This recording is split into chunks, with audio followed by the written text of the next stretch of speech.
Assalamualaikum warahmatullahi wabarakatuh. Perkenalkan, nama saya Dika Faradlimanto dengan NIM 131421068 dari kelas 4B. Di sini saya akan menjelaskan mengenai peran serta fungsi pemerintah dalam pembangunan nasional. Yang pertama, ada fungsi-fungsi pemerintah terhadap warganya, yang dimana fungsi utama adalah memberikan pelayanan terbaik untuk memenuhi kebutuhan masyarakat di semua sektor. Masyarakat tak akan dapat berdiri sendiri memenuhi kebutuhan tanpa adanya pemerintah yang memberikan pelayanan.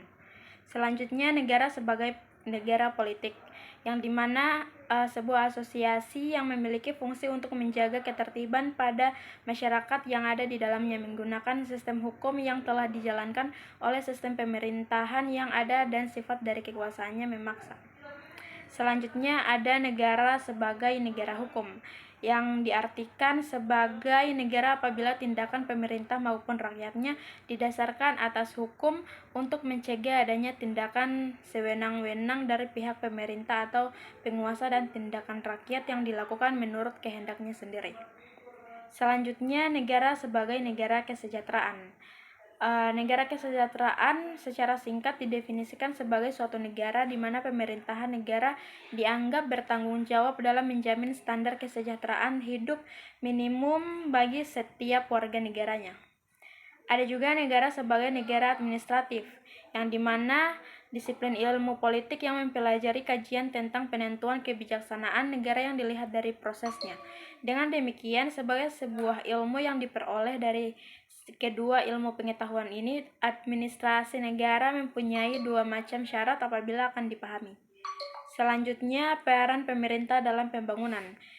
Peran pemerintah adalah struktur pertumbuhan ekonomi serta mengawasi perkembangan ekonomi negara sehingga pertumbuhan dalam negara tetap stabil. Selanjutnya, peran selaku stabilator, di mana perubahan tidak berubah jadi gejolak sosial, apalagi yang dapat merupakan ancaman bagi keutuhan nasional serta kesatuan dan persatuan bangsa.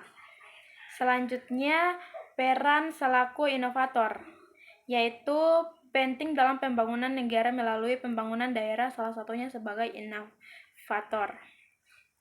Selanjutnya, peran selaku modernisator, bahwa pemerintah bertindak untuk mengantarkan masyarakat yang sedang membangun menuju modernisasi dan meninggalkan cara dan gaya hidup tradisional yang sudah tidak sesuai lagi dengan tata cara kehidupan modern. Selanjutnya, ada peran selaku pelopor.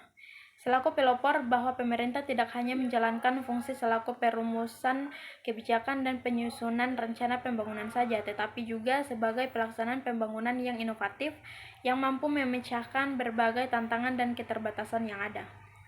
Ada juga peran selaku pelaksana sendiri, di mana tanggung jawab nasional dan bukan menjadi beban pemerintah semata-mata karena berbagai pertimbangan seperti keselamatan negara, modal yang terbatas, kemampuan yang masih belum memadai, karena tidak diminati oleh masyarakat dan karena secara konstitusional memang merupakan tugas pemerintah. Sekian, terima kasih dari saya. Jika ada salah kata mohon dimaafkan. Wabillahi taufiq wal hidayah. Wassalamualaikum warahmatullahi wabarakatuh.